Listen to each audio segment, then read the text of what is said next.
abuso incrível de poder que o acordo exerce door o governo holandês riba o governo arubano den último semana que passa. E lamentavelmente o abuso de poder aqui acordo sostener e facilitar para o governador de Aruba.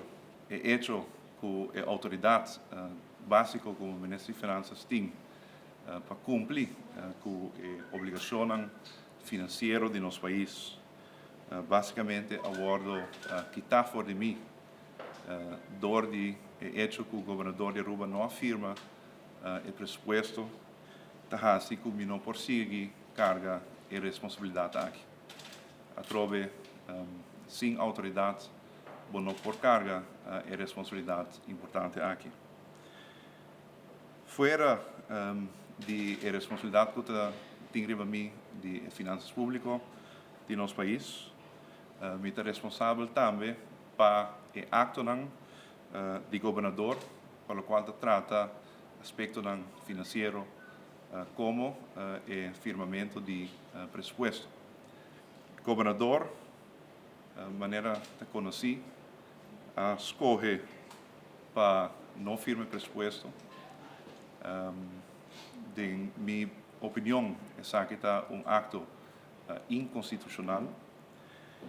E como que o governador está intochável, onschendbaar, segundo nossa Constituição, agora o ministro está responsável para seu acto.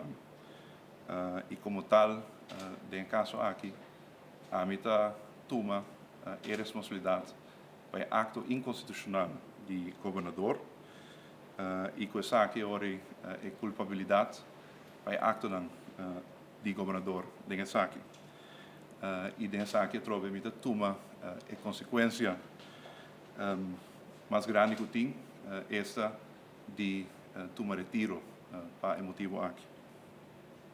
Na minha família,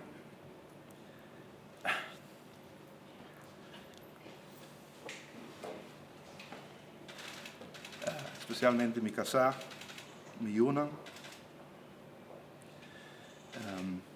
você não pode imaginar quão importante é a pessoa que está para mim, mas também para nosso povo em geral. Ela está fazendo seu trabalho completamente voluntário, fora de WAC, para nós três unam, e está meu conselheiro e treinador. E me quero dar honor também na palavra de servidor público. Quero agradecer a você todos para a atenção e maneiras himno da visa que Deus por guia e conservar nosso amor para a liberdade.